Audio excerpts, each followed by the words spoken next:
Bonjour, bienvenue sur notre plateau. Nous recevons Louis-Georges Tin, Bonjour. président du CRAN, Conseil représentatif des associations noires de France, qui va nous parler aujourd'hui de la campagne restitution. Donc la première question, quel est l'objectif de cette campagne? L'objectif, il est simple. Nous demandons que soient restitués aux anciennes colonies les biens qui ont été spoliés et pillés pendant la colonisation. En effet, lorsque les colons français sont arrivés en Afrique ou ailleurs, ils ont évidemment colonisé, mais pris beaucoup de biens. Et certains de ces biens se retrouvent aujourd'hui dans des musées publics ou privés, et notamment le musée du Quai Branly, qui est véritablement non pas un lieu du dialogue interculturel, mais un lieu du pillage interculturel. Ce n'est pas exactement la même chose. Et là, plus précisément, c'est sur des objets qui ont appartenu au dernier roi de Dahomey. Oui, c'est vrai que nous avons décidé de nous focaliser, pour commencer, sur l'exemple du Bénin, autrefois le Dahomey, et le dernier roi avant l'arrivée des colons français, Béhanzin, a été déposé en 1894, déporté en Martinique, puis en Algérie où il est mort, et eh bien, on a pillé un certain nombre d'objets de très grande valeur. Notamment trois statues tout à fait magnifiques qui représentent les rois, les derniers rois justement de cette époque, également le trône royal, également les portes du palais royal, des armes à feu qui appartenaient au roi, toutes choses qui n'ont pas été achetées par la France, mais qui ont bel et bien été pillées, et qui se retrouvent aujourd'hui comme butin de guerre dans ce musée, d'ailleurs de manière assez décomplexée. C'est dit comme cela, oui c'est un butin de guerre, c'est au musée du Quai Branly. Donc, mais précisément, comment un objet ayant été pillé se retrouve au Quai Branly?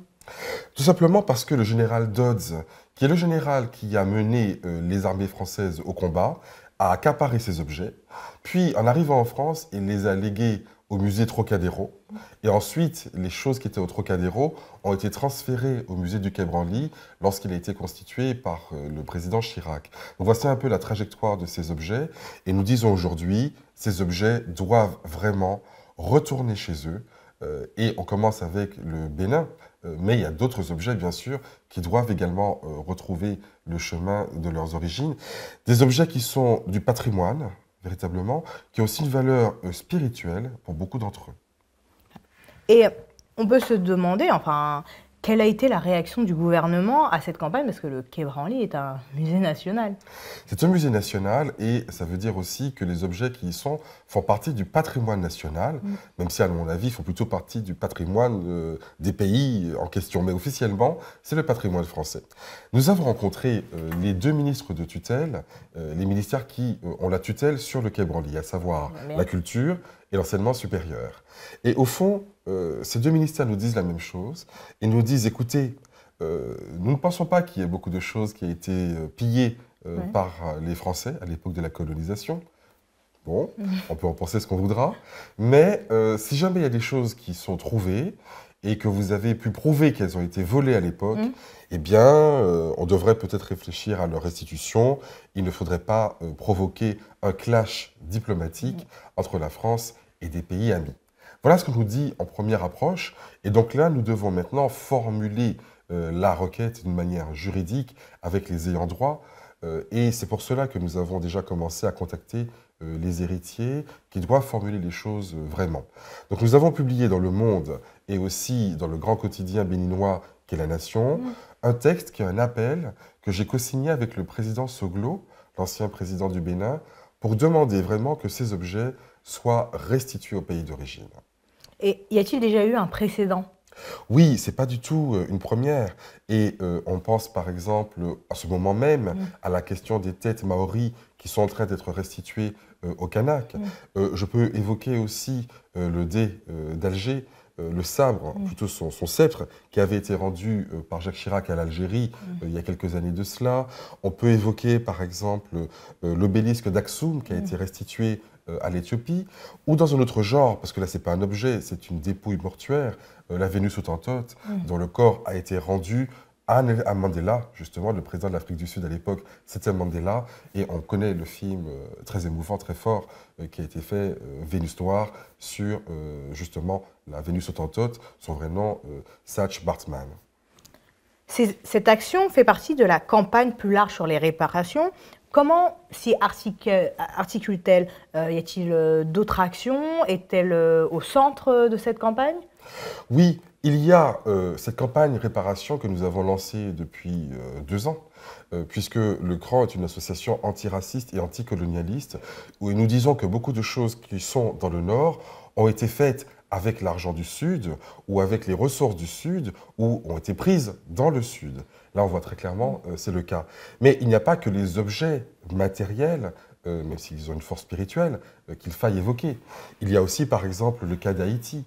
Je rappelle que la France a extorqué à Haïti l'équivalent de 21 milliards de dollars parce que Haïti a osé proclamer son indépendance, abolir l'esclavage, et on a dit au président Boyer à l'époque, 1825, eh bien vous devez réparer le dommage que vous causez aux colons français en les privant de leurs esclaves.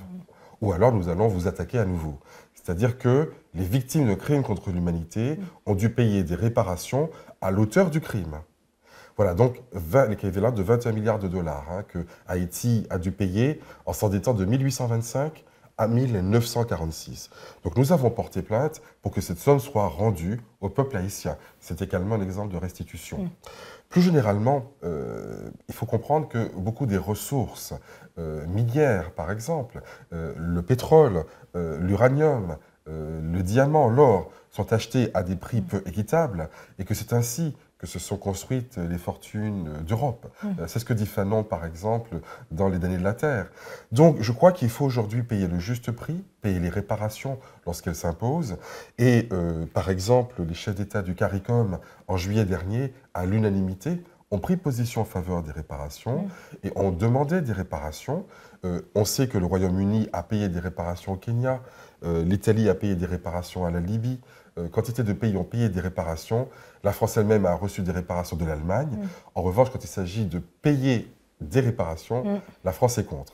Donc on voit bien que la France n'est pas contre les réparations. Quand il faut les recevoir, elle est pour. Quand il faut les payer, elle est contre. Très bien. Merci beaucoup pour votre intervention. Je rappelle que le mardi 10 décembre, vous vous rassemblez à l'appel du CRAN que vous présidez devant le musée de Quai Branly sur ces questions de réparation. Merci beaucoup. Merci.